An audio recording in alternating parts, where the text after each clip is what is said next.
Eat and can't seem to stop? Well, my guest today, Joanna Cameron, might have some answers for you. She's got a terrific book, Forget Diets, Plant Tomatoes or Tomatoes, a metaphoric hypnotic journey to stop emotional eating. Welcome to the show, and tell me, Joanna, why do we eat emotionally anyway? Where does that come from? Well, it's a very good question, Michelle. First of all, I'm delighted to be here. And do we eat emotionally? So you might want to think about this. Do you eat when you're bored? Do you eat when you're stressed? Do you eat when you're lonely? Do you eat when you're anxious? Yes, now, yes. I know, but the trouble is if it becomes a struggle so that you feel that it's occupying your thinking. And for my clients as a hypnotherapist, they come to see me, and to be honest, many of them are in tears because they feel they spend their lives thinking about food, and they feel guilty about it, and they also feel that they're missing their life. So emotional eating, then, I have defined at the beginning of the book. And yes, we all do this at times, but the question is it to the point that you really want to change your thinking? Is it interfering with your life? You obviously have an accent. You're from the UK originally, right? I am British, yes. Yes. Are these same issues in the UK? It seems like a very sort of American thing to eat emotionally. Oh, no. We are struggling with emotional eating, I can assure you, in the UK also. And in childhood, we now have lots of children who are also obese. And obesity is probably endemic in this country, and it's one of the main issues that we have. And also because there's an incredible number of horrible additives in food that make people fat. Yeah. So they're addictive, aren't they? Some of yes. those additives are actually addictive. They add salt and specific kinds of additives so that we will come back and eat more and more and more and more. Right. Yeah. That's correct. Now, in your book, you actually take us through some examples of some real life people who've gone through some emotional eating. You're a hypnotherapist.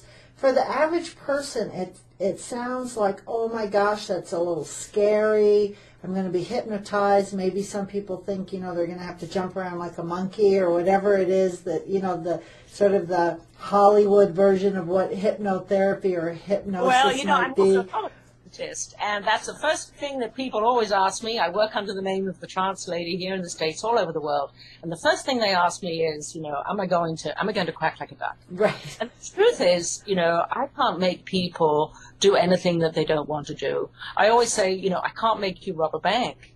So you are in charge of your morals. There's no way that I can affect those. All hypnosis is a state of relaxation. And the truth is that we all experience this on a day-to-day basis. You have to hypnotize yourself to fall asleep. It's any time that you feel really, really focused and relaxed. It's a very, very good feeling. So we all do it. It's not a big deal, actually. It's not what I do, the hypnotist does. It's actually what you do in your head. I like that. Now, you have some MP3s that come along with the book and take us through, but is there something that I can just do day to day or something that our viewers and audience could do when they're reaching for that cookie? Is it too late by the time they're reaching for the cookie? It's never too late. It's never too late. The book is about how do we change thinking. And basically there are four ingredients to changing thinking. First of all, you have to be aware. So we keep inventories of what you eat. This is a how-to book. You have to do things. Pen to paper, there's something about that. It affects the brain. But you also keep inventories of triggers. And then you have to take responsibility. That's a key ingredient of change. And then you have to be motivated. You have to find value in what you're doing. And the fourth step of any change is to take action. And that, in our book, means setting goals. So to answer your question, change comes when you make this these underlying changes with the unconscious mind. Because I always tell people, if you could have changed consciously, then you'd have already done it. You come to me because you want to change unconsciously. If you want to change unconsciously, then you need to talk to the unconscious mind, which is the realm of hypnosis. That's what it is. It's talking to the unconscious mind. That's what this book is about. Now, I also use NLP techniques, and those are about how we can quickly change emotional state. And yes, there are things that you can do. I introduce tapping. There are very many techniques that I introduce as well, but gradually, as you start doing things differently, then you are creating new behavior patterns where they used to be old. And that's what it's about. It's about new thoughts, new behavior patterns. Most things that are out there, most diets, all they do is cause people to obsess about food. And this book deals with the cause of emotional eating rather than the result. Everything else is just a gimmick and a fad. Sorry, readers, but that's the way it is. It doesn't work over the long time. And to be honest, that's part of the pain of emotional eating. It is this constant sense of failure. I lost the weight, then I gained it again. And it is a loss of self-esteem, then more shame, then more food. It's a downhill cycle. And it's very distressing to people. People, as I say, they often arrive in tears. How long does it take to change your patterns and your habits? Some people, I've heard 6 weeks. Can you make all these changes in 6 weeks? What's your experience? Oh, yes. I like to tell people that I actually believe that change begins in an instant. It's an instant that you have a new thought. You may spend 10 or 15 years thinking, oh, I'm going to do this, I'm going to do this. But when you actually decide, you actually wake up one morning and you say, no, I've had it with that. Then in that moment, you've changed. So change is not as difficult as many people think. You have many, many options for change. And I always tell my clients, you are the person that you said you always wanted to be. The results are inside you. The you is there. You just have to seize her or him. That's beautiful. Thank you. Yeah.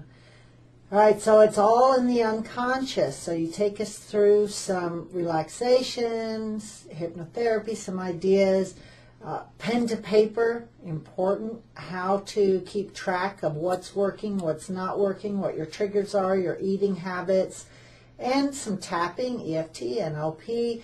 All these tools together is your recipe to help people stop that emotional eating. What did I leave out? They do stop, Michelle. The book has been on sale for a while, but I'm already getting messages from clients. I'm tweeting these messages. People are letting go of weight. And more importantly, they're just feeling really happy. The book means basically, forget diets, plant tomatoes. As I say, plant tomatoes in my English accent. But the book means basically, when you stop obsessing about it, then you just do something else. And I have reached out. I've made a color book. It's a book to appeal to the imagination, which, of course, is the unconscious mind.